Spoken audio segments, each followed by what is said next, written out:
Radio Madhuban 90.4 FM पर दोस्तों आप सभी का स्वागत है आज के इस मन की आंखों से कार्यक्रम में। एक लंबे से गैप के बाद हम फिर से कनेक्ट हो रहे हैं और जब कनेक्ट हो रहे हैं तो हम बहुत सारी अनुभवों के साथ और ढेर सारी इंफॉर्मेशन के साथ और एक नए गेस्ट को लेकर के आपके सामने हाजिर हो गए हैं। और आज का इंटरव्यू बहुत ही मजेदार और इंटरेस्टिंग होने वाला है क्योंकि कुछ सब्जेक्ट ही ऐसा है कि जो हमारे जीवन से जुड़ा हुआ है, जिसके बिना हम जी नहीं सकते हैं। जी हाँ दोस्तों, आप गेस कर रहे होंगे ऐसी क्या चीज है जो कोई भी इंसान उस चीज के बगैर जी नहीं सकते हैं। वो है खाना। जी आप सभी ने गेस किया होगा। तो एक दिव्यांग साथी को खाना बनाना और किचन को संभालना बहुत बड़ी चैलेंजिंग हो जाती है। कई लोग होते हैं जो आसानी से कर लेते हैं, लेकिन कई लोग होते हैं जो अभी भी सीखने की कोशिश में हैं। तो ये उन सभी साथियों के लिए है कि आज हमारे साथ हैं पायल कपूर जी। हैदराबाद से हैं आप और एक छोटा सा यूट्यूब चैनल चला करके हमारे दिव्यांग साथियों को खाना बनाने की तरीके सिखाते हैं।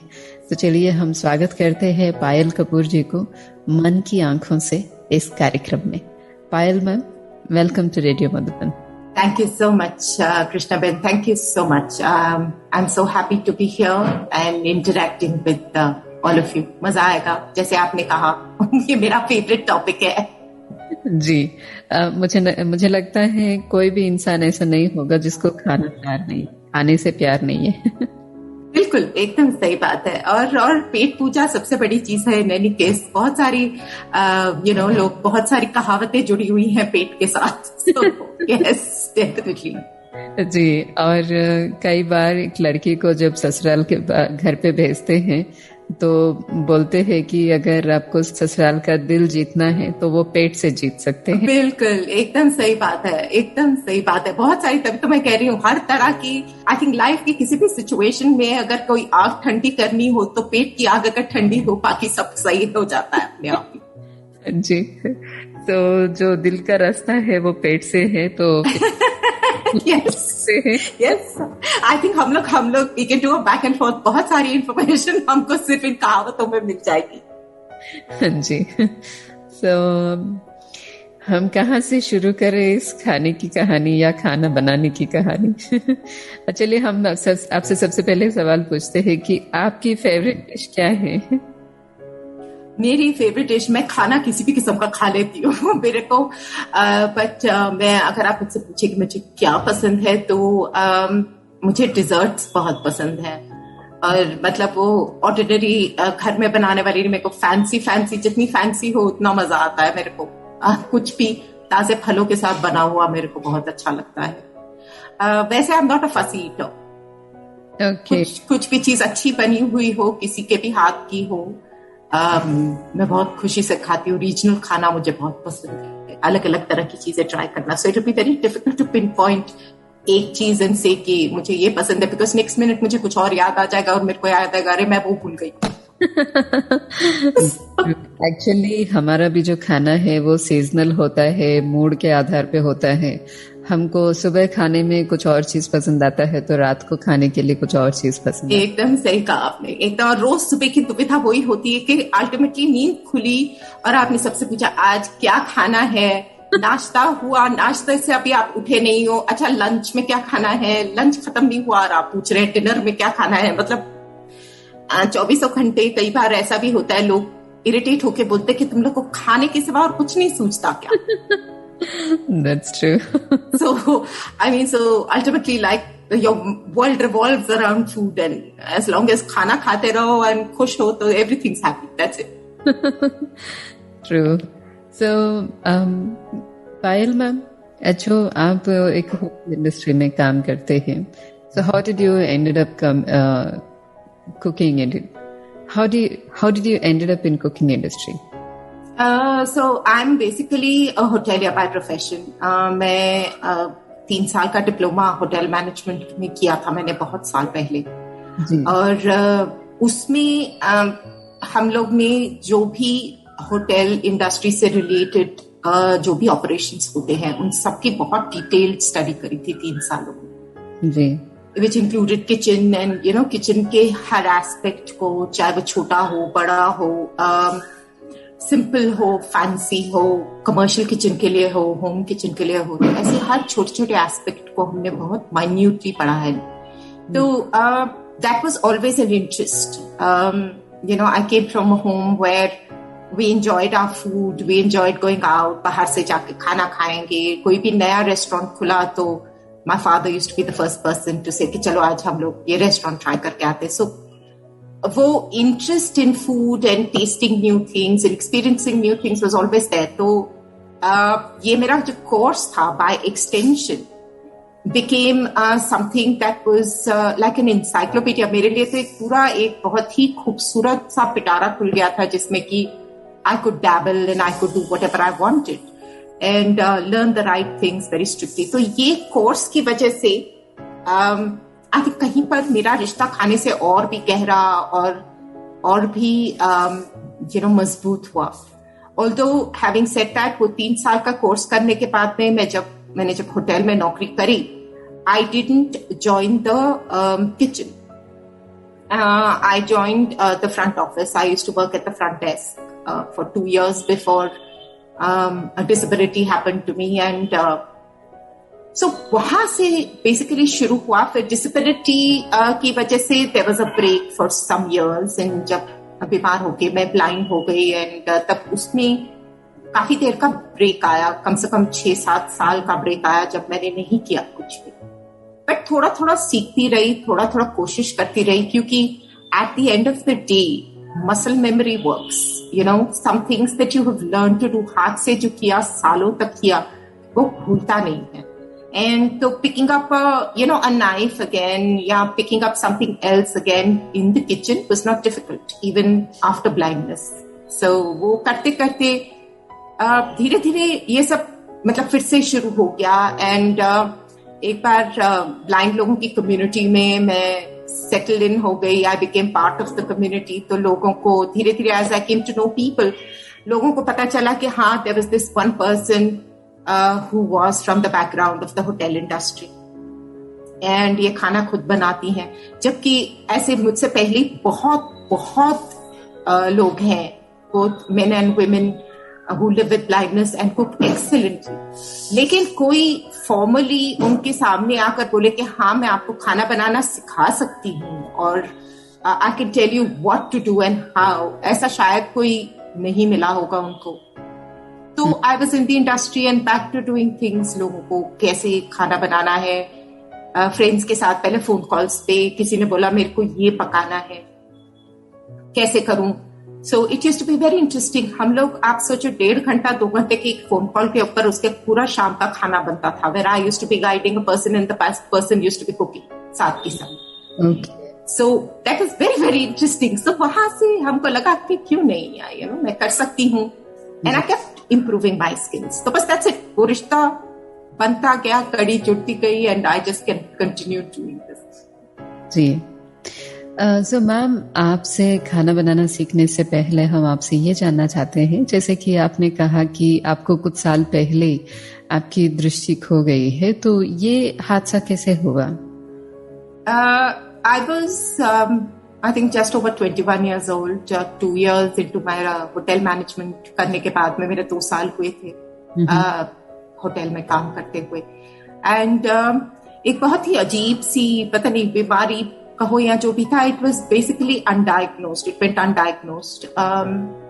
बुखार थोड़ा सा हुआ एंड थोड़ा सा सर में दर्द, देन बाजू में दर्द, देन आंख में सडनली, लेफ्ट आंख में थोड़ा सा ब्लाइंड स्पॉट सा अपीयर हुआ. एंड उसके बाद में मतलब चीजें सब एकदम खराब ही होती चली गई. I had myself checked up and तो somebody said, ऑप्थेल्मोलॉजिस्ट ने बोला कि आपकी आंख में ऑप्टिक नर्व में ब्लॉक है, स्वेलिंग है, आप चेक कराएं. Went to neurologist, he did all sorts of tests and किसी को कुछ भी नहीं मिला उसमें. इन द मीन टाइम जो हो रहा था was that my body was being hit by an undiagnosed virus and पता नहीं था क्या हो रहा है क्या नहीं है.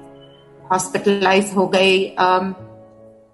इनफैक्ट आई थिंक ऑप्थेल्मोलॉजिस्ट की विजिट के बाद में मेरी आंखें नेवर क्लियर्ड बिकॉज एक आंख में ऑलरेडी डलनेस शुरू हो गया था and after the doctor sort of dilated the eyes check करने के लिए, तब तक दूसरी आंख में भी प्रॉब्लम शुरू हो गया था. तो within about a week, almost 29 years ago now, within about a week from being a young healthy girl with 20/20 vision, I was left with no vision, no sight I should say. Actually vision तो बहुत है, sight नहीं था.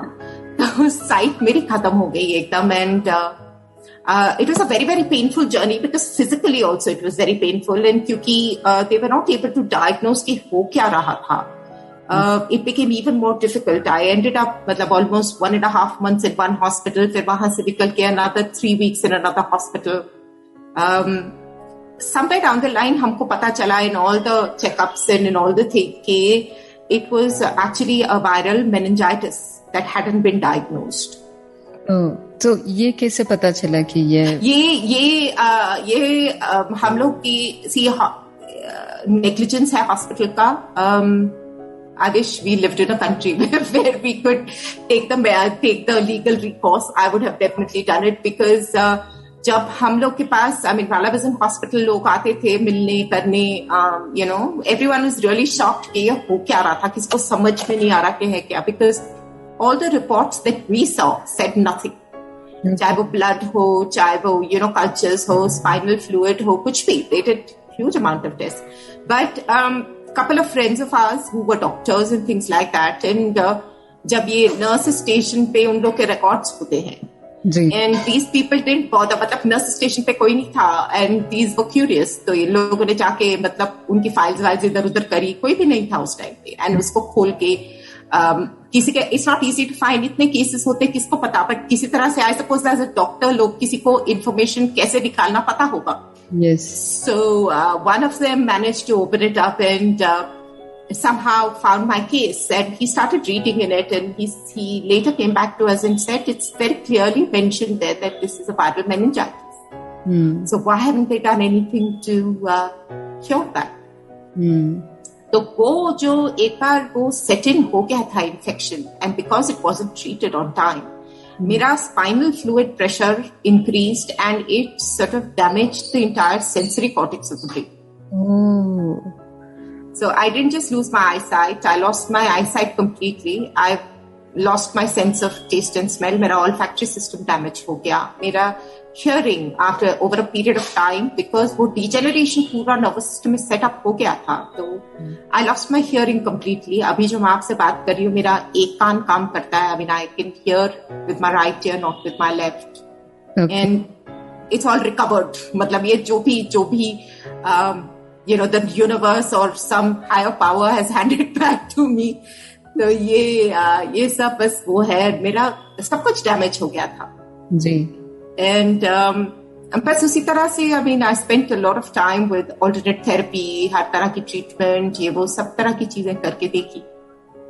And I think 6-8 months down the line I started beginning to hear थोड़ा alternate therapy is what I think worked. At this point in time पता नहीं what worked, but whatever worked. थोड़ा सुनना शुरू हुआ. Then things started getting better. एक बार hearing recover हुआ because I was deafblind for almost 5 months. Oh. And it was the most frightening phase of my life. I mean, totally deafblind and vegetating because my body had obviously taken a big hit. I couldn't sit up on my own. I couldn't lie down on my own. I was in pain. I was in emotional stress. I was completely a basket case. So it was very, very tough. But ये सारी hurdles के बीच में आप अपने आप को कैसे cope up किया, कैसे हैंडल किया? बहुत मुश्किल था. मेरा बस चलता तो मैं सब छोड़ छाड़ के I would have probably jumped off a window or something like that. But मेरे को किसी ने छोड़ा नहीं, और मेरे को किसी ने डिप्रेस तो मैं थी, बट सपोर्ट सिस्टम मेरा बहुत स्ट्रांग था. My family, my parents, and I have a younger sister वो, एंड मेरी फ्रेंड्स जो मेरे साथ पढ़े थे और सब थे, they just came and rallied around me. मतलब उन्होंने मेरे को मौका नहीं दिया. As much as I used to fight them, they kept at it कि इसको जिस तरह से भी हो, she wants to cry, let her cry. She wants to throw tantrums, let her throw tantrums. जो भी है, लेकिन इसको छोड़ना नहीं, इसका साथ नहीं छोड़ना. So मेरे मतलब I was really fortunate कि मेरे साथ इतने ऐसे लोग थे जिन्होंने मेरा साथ नहीं छोड़ा और constantly मेरे को support किया, encourage किया. एक एक चीज नई नई किस तरह से वापस एक्सपीरियंस करनी है चीजें उन्होंने मेरे साथ करनी शुरू करी. So yes, my support system was, my foundation was solid, so it help me build up again. या मतलब आपकी फैमिली ने आपको कंप्लीट सपोर्ट दिया और गिव अप नहीं किया. बिल्कुल, एकदम. जो सपना आपने देखा होटल इंडस्ट्री में ज्वाइन करने का, एक अच्छा करियर बिल्ड करने का, और जैसे ही आपकी पढ़ाई पूरी हो गई, आप लाइफ ने कुछ और ही नया चैप्टर लेके आए आपके जीवन में.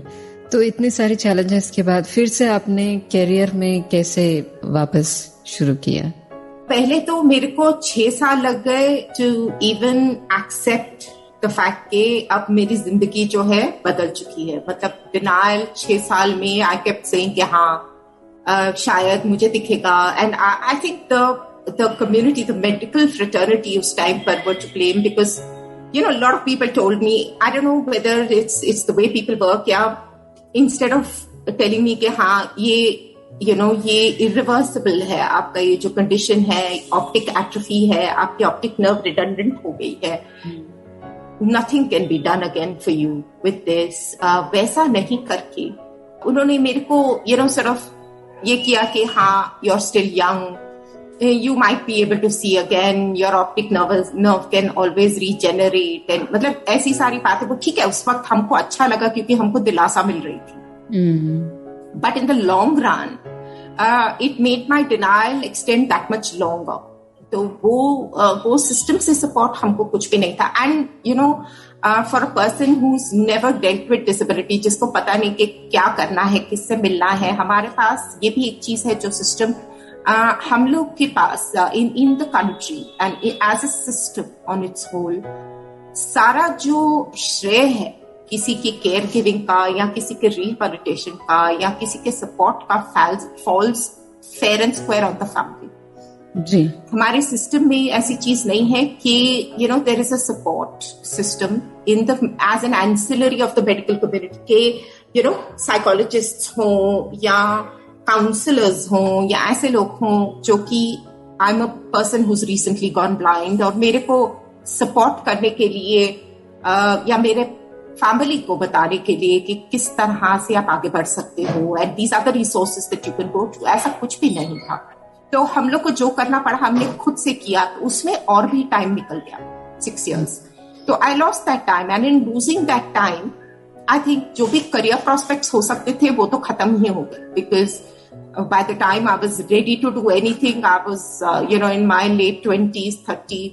इंडस्ट्री तो खैर होटल इंडस्ट्री को तो पता ही नहीं था कि ब्लाइंड लोग के साथ क्या करते हैं. उस समय तो डिसेबिलिटी के साथ क्या करते हैं, आज के दिन तो फिर भी है. So hotel industry was absolutely wiped out as an option. Rehabilitation करा मैंने after 6 years. I went to an organization which was run by a blind person here in Hyderabad. तो he helped me a lot. उन्होंने मेरे को वापस you know अपना confidence किस तरह से बढ़ाना है उन्होंने किया. He taught me how to read and write again. Because क्या हुआ था in the 22 years मैंने जितना भी सीखा था जी वो सब खत्म हो गया था. I mean I had almost forgotten everything. I had to unlearn जो सीखा था and relearn something new. yeah. तो रिहेबिलिटेशन हेल्प, कॉन्फिडेंस बढ़ा, मोबिलिटी सीखना पड़ा, वापस रीड एंड राइट ब्रेल करना पड़ा, मेरा इंडिपेंडेंट लिविंग स्किल्स करना पड़ा. And fortunately for me the organisation where I was rehabilitated they decided to hire me. तो उन्होंने मेरे से पूछा कि do you want to work as a resource person? I said most definitely. So I started working with them. तो वहां से मेरा एक टोटली नया मोड़ मेरी जिंदगी में आया, नया करियर बना. Because as a rehab expert and as a resource person in the organization for blind people, वहां पर मैंने 6-7 साल काम किया. ये कौन सी संस्था थी जहाँ पे आपने रिहैब किया? संस्था हैदराबाद में, वो लोग अब तो नहीं है, but it was called caring aid for the visually impaired. Okay. here in Hyderabad. So they were there, and unfortunately, like a lot of organizations, I think 6-7 years into it, and उन लोग की अपनी कुछ financial problems वगैरह थी and things, and they decided to stop operations. So, but I had done my bit. I had served the community. मतलब जिन्होंने I gave back to the community, and I loved every minute of it because मेरे को इतना confidence था अपने आप पे and करते करते उतने में मेरे को opportunity आया वापस to get back into the hotel industry, but in a totally different way. एक नया ग्रुप था यहाँ पे खुल रहा था जिनका फर्स्ट होटल यहाँ पे खुल रहा था, and somebody I knew was going to be joining there as a sales head. So she told me, why don't you try meeting with leadership team here and इनसे बात करके देखते हैं if you can start working again. मैंने उनसे बात किया, सब किया, तो मैंने थोड़ा बहुत कंप्यूटर्स वगैरह, फिर screen readers, technology was very important because technology के बिना कुछ भी काम नहीं होता था. Everything had moved on to the computers and full time and things like that. तो I had to relearn technology also and screen readers and assistive technology सब सीखना शुरू किया धीरे धीरे on the job. And they decided to hire me to do tele sales basically. Okay. 3 months के लिए उन्होंने बोला था because it was a new hotel. They said we'd like you to call organizations and talk about the hotel. उनको बताओ और उनको invite करो कि आकर वो लोग hotel देखें करें. I started with that and I think they liked what I did and how I did it, and they kept me on. And फिर मेरा scope of work, basically I moved into a full sales profile, operating from a desk, unit sales, regional sales, and the company grew.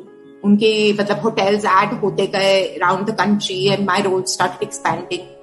Basically sales वगैरह किया मैंने almost 12 years तक. मैंने ये सब काम किया, थोड़ा कम्युनिकेशंस किया, थोड़ा क्वालिटी किया, थोड़ा उनको अवेयरनेस किया. I did a lot of things like that within the hotel because I was the only disabled person there.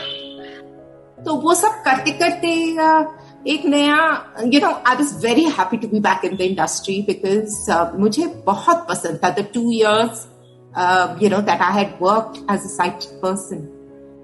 Were probably the best years of my life. I enjoyed every minute of working in the hotel as a sighted person at the reception desk. तो बहुत यादें जुड़ी थी, बहुत खुशी थी उसके साथ में. So I went back, but 12 years I worked with them. But उसके बाद में I wanted to do more things in the hotel as well, but वो मौका नहीं मिला because it was a small hotel company and they didn't need anything more than what I was giving them. Yeah. 12 साल उनके साथ काम करने के बाद then we decided to sort of part ways and I stopped working with them. But in the meantime, मैंने और भी कुछ शुरू कर दिया था. I had started, like I said, hotel since I was a hotelier. I had inserted myself in the community. लोगों को already मैं खाना वगैरह पकाना सिखा रही थी, already लोगों के साथ बातचीत कर रही थी, sensitization programs कर रही थी, motivational talks दे रही थी. So somewhere parallelly, I had started, working as an individual, and as probably the beginning of building of a brand, which was Payal Kapoor. तो वो मेरा individual identity साथ साथ में build होता गया. जी. So it's been a very very fulfilling journey जो अभी I think अभी चरम सीमा पर पहुंची नहीं है वो अभी जर्नी मेरी अभी भी है, बहुत बहुत कुछ करना बाकी है. Yeah, we wish you will reach the heights that you are looking forward to, and एक दिन हम पूरी दुनिया में आपका नाम मशहूर होते हुए देखना चाहते हैं. जैसे आपने कहा कि फिर से जब आप थोड़ा सा स्टेबल हुए और इंडस्ट्री में ज्वाइन किया, उस टाइम पे किस प्रकार के चैलेंजेस थे? क्योंकि ऑब्वियसली आपने पढ़ाई किया है, तो तब साइट था, एक्सपीरियंस आपका एक्सपीरियंस भी जब साइटेड थे तब था, लेकिन जब अभी साइट नहीं है फिर से आप इंडस्ट्री में जाना चाहते हैं, तो obviously people will rethink on it, taking you, no matter how good skills you have. So how, मतलब वो कैसे कन्विंस हुए, आप कैसे उनको कन्विंस किया कि that you are capable, you can do things? I think it was also एक तो honestly speaking initially I think when he took me on it was also because क्योंकि मैंने जिस होटल कंपनी में काम किया था उन्होंने भी किया था, but he was of course at a very very high position in a different city, और वो करके उन्होंने वो कंपनी छोड़ के he had started his own, तो कहीं से उनको पता था कि who I was and you know the fact that I had already been associated with the hotel company, और मैंने 2 साल वहां पर काम भी किया था, and a lot of people over there had heard about me falling ill and you know because I was on the job when this whole thing happened. तो एक स्ट्रेंज किस्म की का एक अजीब सा फेम था मेरा, you know, and people, lot of people were very horrified कि यू नो अच्छा भला ऐसा इंसान को हमने कल देखा था, आज वो बीमार पड़ गई। So lot of people know about it. I think that little bit what I had done sort of helped, and to my good fortune, I think, of course, I was community, जो मेरे skills थे वो तो थे ही, but उनको कोई idea नहीं था कि how I would reinvent this. जी। तो मेरे को I think what I have to really give that person credit for is the fact कि उन्होंने experiment करने में से चुके नहीं. It was a new hotel. He said कि तुम किस तरह काम करोगी मुझे बताओ। मैंने उनको बताया, तो उसके बाद में when I started working, इसीलिए उन्होंने कहा था we'll try it for 3 months. अगर वो mutually beneficial लगा तो we'll look at it. नहीं तो नहीं। So मैंने कहा ठीक है, मतलब कुछ भी नहीं करने से कुछ करना तो बेहतर है, because by then I wasn't doing anything. So and this was a golden opportunity. तो then he used to sit and listen into my calls. कई बार मैंने उनको दिखाया कि किस तरह से assistive technology के साथ हम लोग लैपटॉप पे काम कर रहे हैं, and you know, Excel files पे उनको किस तरह मेरे को डेटा चाहिए था for people to call. So I was sort of showing them what needed to be done, and they were very supportive. उन्होंने जैसे जैसे मेरे को करना था उन्होंने साथ में किया, and but फिर भी challenges बहुत थे because the industry had moved on. You know, मैं 1992 में मैंने छोड़ा था, ये 2007 था. Things had changed. मतलब it was a total metamorphosis. The whole system that the hotels worked with had changed. So my core operations कुछ नहीं कर सकती थी, which is what I had always wanted to do. So core operations was not possible. तो इसीलिए desk पे से sales करना was what I started doing. And एक तरह से you know I was sensitizing people around me, क्योंकि colleagues थे, लोग थे, जो भी थे, nobody had ever dealt with a person with disability before. So थोड़ा थोड़ा उनके साथ भी थोड़े problems भी थे. Clients आते थे. I used to never meet a client, but कभी कभी ऐसा मौका आया कि I had to meet a client, and you know the person used to get completely shocked to see a blind person standing in front of them, because so far ये phone पे interact कर रहे हैं, उनको पता नहीं है whether I'm blind or sighted. आमना सामना हुआ तो then you know after that people don't want to talk to you because they're so hesitant कि क्या होगा. So इस तरह की बहुत practical challenges, and because everything that you do reflects on you, and it used to feel really bad, you know, सामने कोई खड़े हो क्या, ये logically हमको समझ में आ रहा है कि इनको नहीं पता कि हम इतना काम कर सकते हैं, इसलिए ये लोग you know इस तरह से react कर रहे हैं. But दिल को एक बार धक्का तो लगता था कि you know because you're being set aside because you're disabled. They don't want to talk to you because you're disabled. यही आप अगर you know sighted होते तो इनको आपके साथ कोई problem नहीं थी. So it used to feel really bad, and then धीरे धीरे खैर करते करते you get over it, and उनको भी systems मैंने सिखाया क्या करते हैं, तो वो करते करते they started accepting it. They saw productivity, they saw कि इतना सब होते हुए भी I was still able to deliver what they required. So आप सोचिए 3 महीने का जो original रिश्ता होने वाला था वो 12 साल तक रहा. So it was very fruitful and a lot of learning. Even though it wasn't my core activity, या जो मैं करना चाहती थी वो नहीं था, but फिर भी बहुत learning था. I you know to think के phone के ऊपर बैठ के you can convince a corporate company के your hotel company is the best, and you know you can have people and they start giving you business. I was very happy. So that's all that mattered really. शायद आपके अंदर वो नए skills को जागृत किया. बिल्कुल, एक तरह से सीरियसली आप एकदम सही कह रही हैं, because I didn't even know I had the capacity to do that. Yeah. So I think एक आंख बंद होती है, एक वो दरवाजा बंद होता है, खिड़की खुलती है. दिमाग की दरवाजे खिड़कियां खुले रखने की जरूरत होती है बस. मतलब जिंदगी कहीं पे भी एक जगह पे खत्म नहीं होती है, रुकती. बिल्कुल नहीं.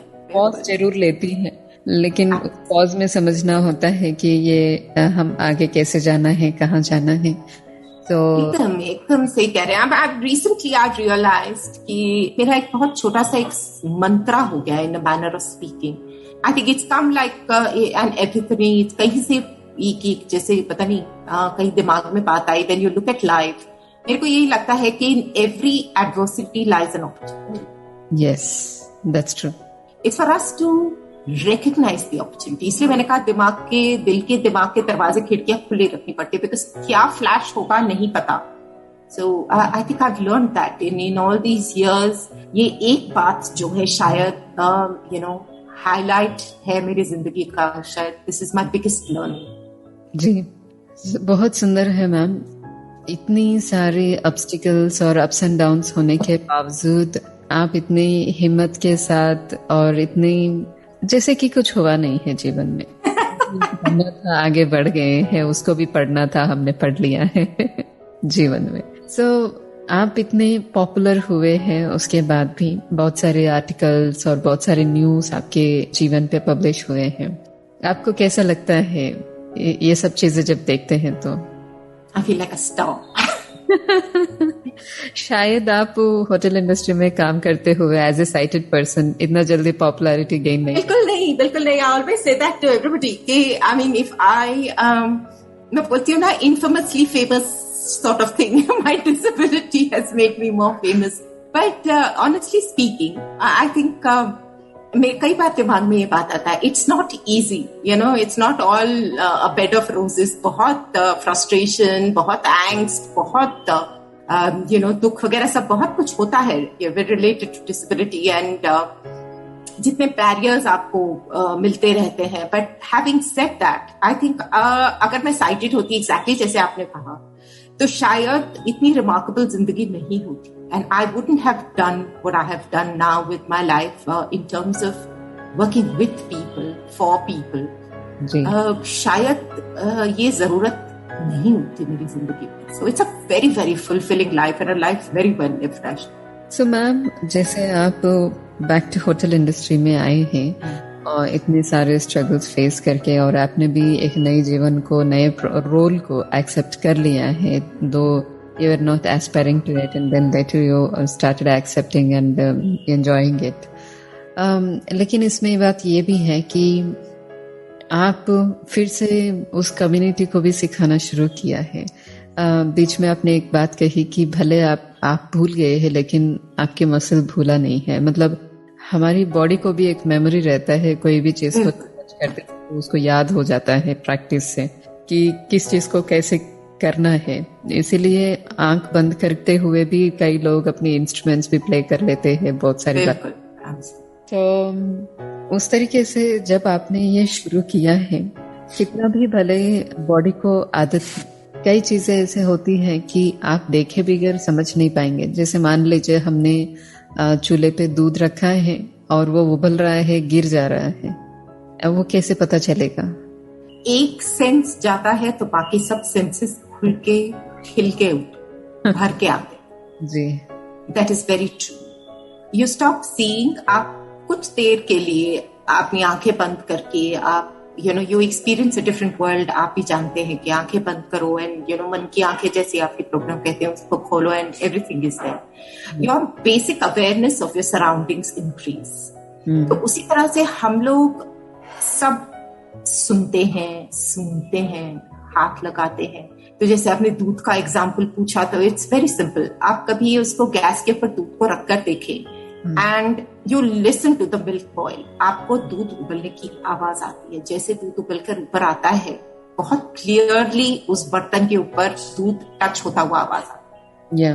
एंड द स्मेल चेंजेस, आपको दूध की स्मेल आती है। आप जब उसको बॉईल करने रखते हैं तो आपको स्मेल नहीं आती, बट जैसे आपका दूध ज्यादा गर्म होता है, वो दूध की एक स्मेल होती है, वो स्मेल आती है। आप गैस को, उस वक्त आपका दूध ऊपर आता है, एकदम उबलने की आवाज आते ही you turn it off. That is one way. दूसरा, then we are smart people also. हम लोग स्मार्ट ऑपरेटर्स हैं। हम इक्विपमेंट यूज करते हैं, हम ऐसी चीजें ढूंढते हैं जिससे कि हमारा काम आसान हो जाए। दैट इज, वही मेरा काम है कि सॉल्यूशंस ढूंढना। किस तरह से हम लोग किस चीज का सोल्यूशन ढूंढ सकते हैं कि कोई बिगिनर हो तो उसको किस तरह से बताया जाए कि तुम स्ट्रेस मत लो, टेंशन मत लो, एंड तुम्हारा दूध उबल जाएगा। तो I suggest they buy milk boiler. South में तो वैसे भी बहुत फेमस है, हर घर में सुबह सुबह सीटी बजती है, बहुत जोर से सीटी बजती है मिल्क बॉयलर की। ओके, तो उसमें से मिल्क बॉयलर में सीटी बजती है, लेकिन दूध बॉयल ओवर कभी नहीं होगा। That's a solution. Okay, that's interesting. तो वही तो, वो रहस्य, तभी तो मेरा जो काम है वो रसोई के रहस्य है, तो रसोई के रहस्य खोलना मेरा काम है। So how did you ended up with this name? I don't know, out of blue. I mean, we were having a conversation. मेरा काम है, मैं जब लिखती करती भी हूँ, I have a small blog of my own and I write about experiences of living life with blindness. ये वो होता है उसमें। तो I've noticed कि it just comes, कई चीजें जो है, मैं if there's a thought जिसके बारे में मेरे को कुछ लिखना है, या I want to talk about it or something like that, सबसे पहली चीज that flashes in my mind is a title।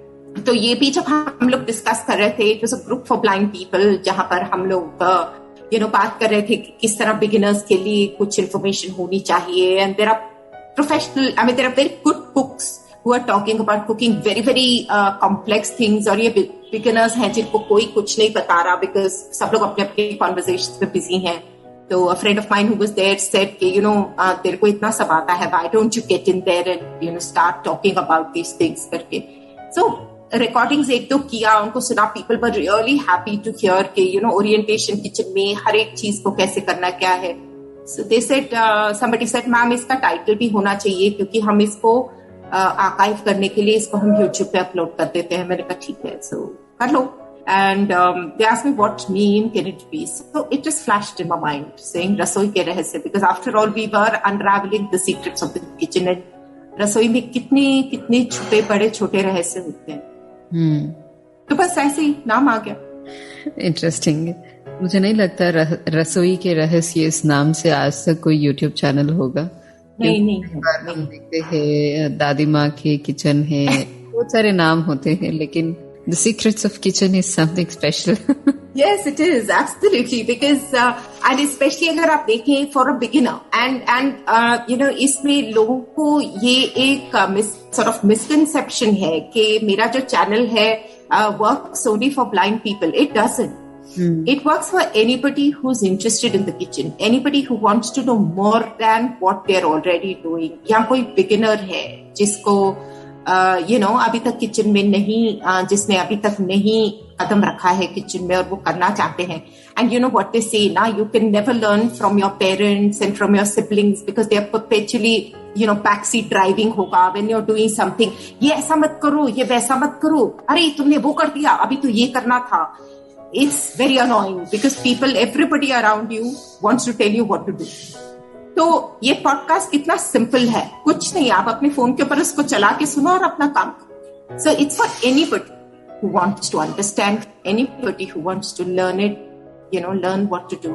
चाहे it might be my own experiences और my own eye for detail, but it's interesting because मेरे को feedback ऐसा भी कई साइटेड लोगों से भी मिला है, very seasoned cooks and people who've been in their kitchens for very long. वो लोग भी कहते हैं कि इतनी छोटी छोटी चीजें that you have paid attention to is things that we don't pay attention to, क्योंकि I'm catering to a community that is primarily going to work on 4 senses.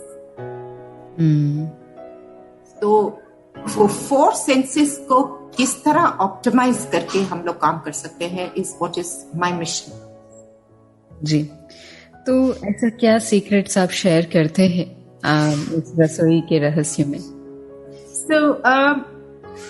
अभी तक हम लोग we are in the 3rd season. I have broken it into seasons. First season में हमने 13 episodes किए थे orientation, which meant understanding आपका kitchen का स्पेस क्या है, आपके किचन में सेफेस्ट तरीके क्या है काम करने के, आपके किचन में इक्विपमेंट क्या है, how do you use the equipment, चाहे वो इलेक्ट्रिकल इक्विपमेंट हो, चाहे वो मैकेनिकल इक्विपमेंट हो, चाहे आपके यूटेंसिल्स हो, या आपने किस तरह से अपना किचन को, what are the best ways of organising your kitchen with all the ingredient. सामान है, आपको पता है इंडियन किचन में हजारों तरह की दालें, हजारों तरह के मसाले, ये वो सब तरह की चीजें होती हैं, हम लोग अलग अलग इतनी सब्जियां इस्तेमाल करते हैं, तो इसको बीइंग ब्लाइंड, इसको किस तरह से हम लोग मोस्ट कन्वीनियंटली इंडिपेंडेंटली यूज कर सकते हैं। तो वो टेक्निक्स हैं, आइडेंटिफिकेशन की टेक्निक्स हैं, कटिंग टेक्निक्स हैं कि as a blind person what is the best way for you to choose your vegetables and fruits, how you can cut your vegetables and fruits. और जब हमने ये चैनल शुरू किया था, it was the beginning of the pandemic, तो हमारा lockdown था उस टाइम पे, सडनली लॉकडाउन अनाउंस हो गया था, बहुत लोग अपने अपने घरों में या जहां थे वहीं अटक के रह गए थे।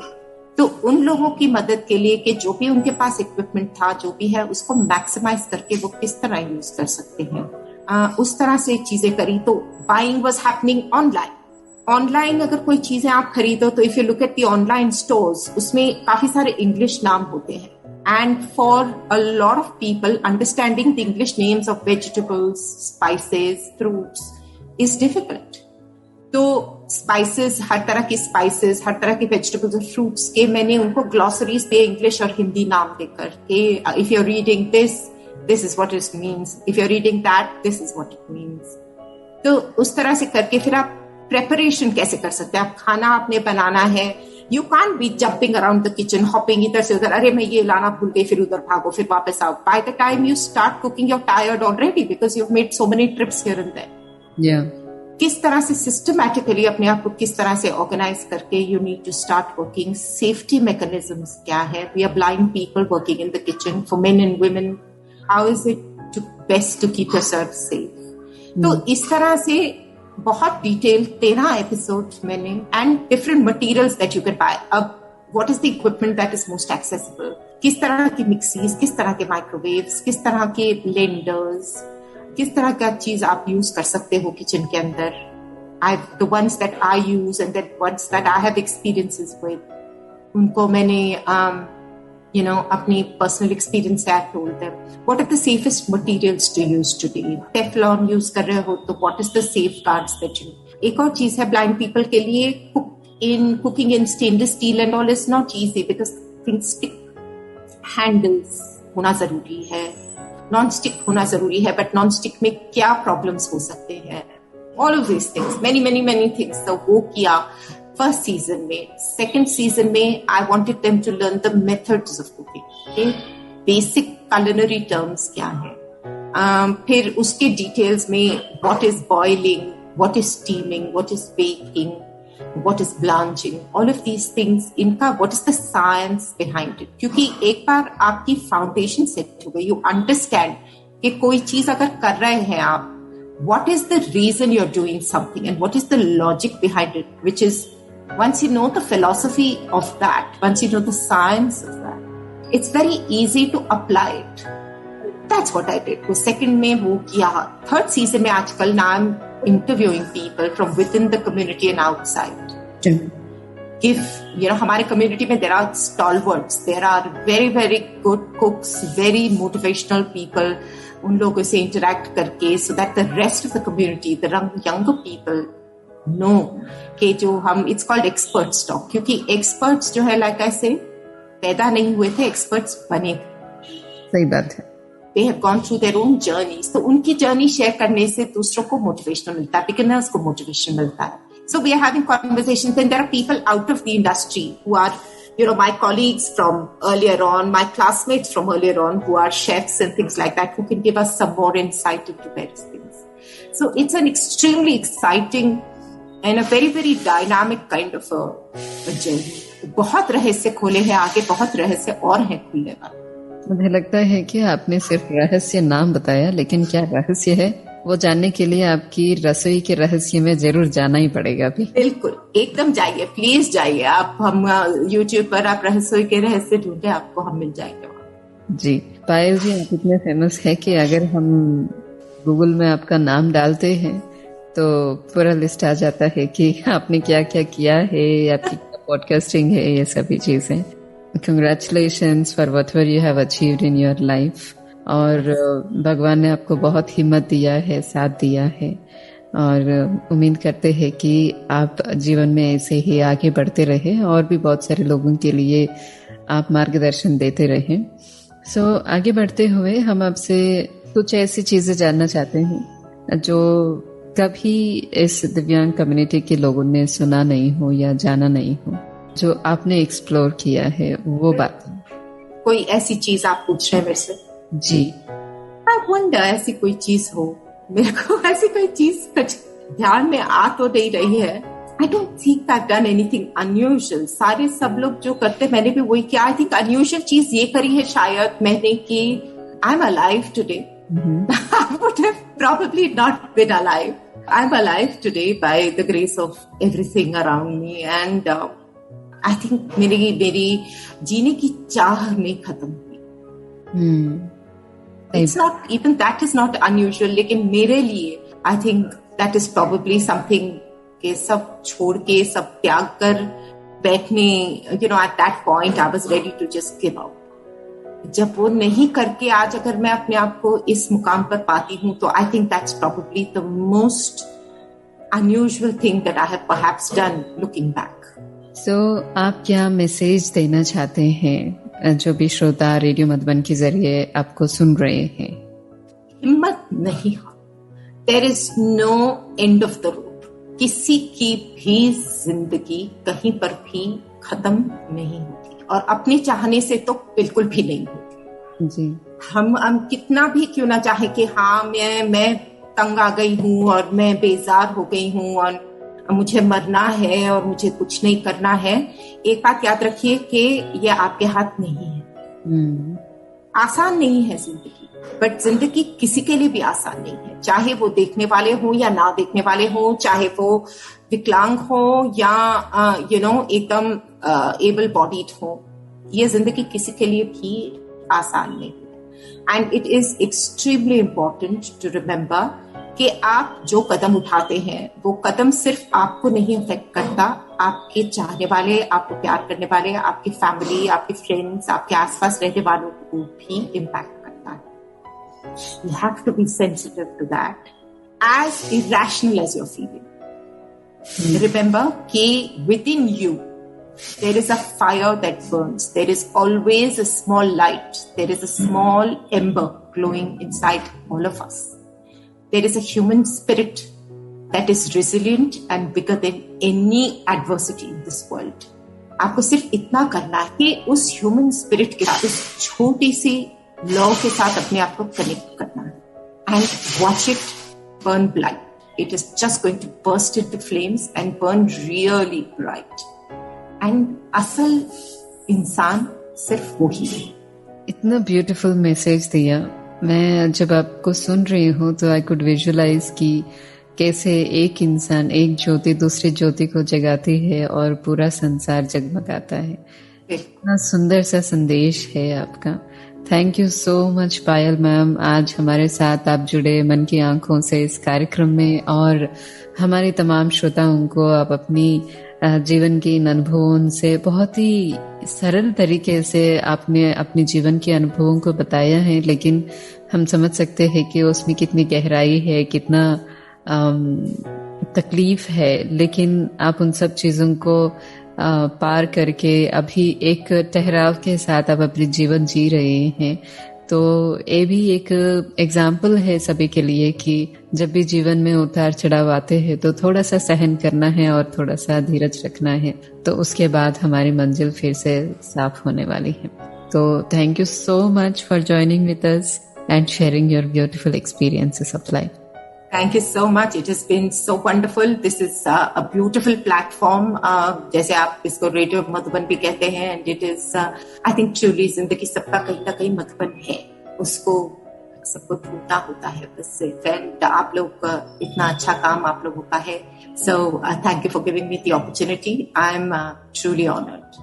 Thank you so much, ma'am. तो दोस्तों, मन की आंखों से इस कार्यक्रम में अभी तक आप सुन रहे थे पायल कपूर जी को, जो एक ब्लॉगर है और एक कुकिंग शेफ है और मोटिवेशनल स्पीकर भी है। तो आपके लिए रसोई के रहस्य के नाम से बहुत सारे सीक्रेट्स भी शेयर करते हैं। तो आप भूलिए नहीं, आप गूगल कर सकते हैं, यूट्यूब पे जाकर के आप रसोई के रहस्य, इस यूट्यूब चैनल से बहुत सारी चीजें सीख सकते हैं। सो हम फिर इंतजार करेंगे एक नए गेस्ट के साथ, एक नए अनुभव को आप सभी के साथ लेके आने के लिए। तब तक के लिए सुनते रहिए, मुस्कुराते रहिए। Radio Madhuban 90.4 FM।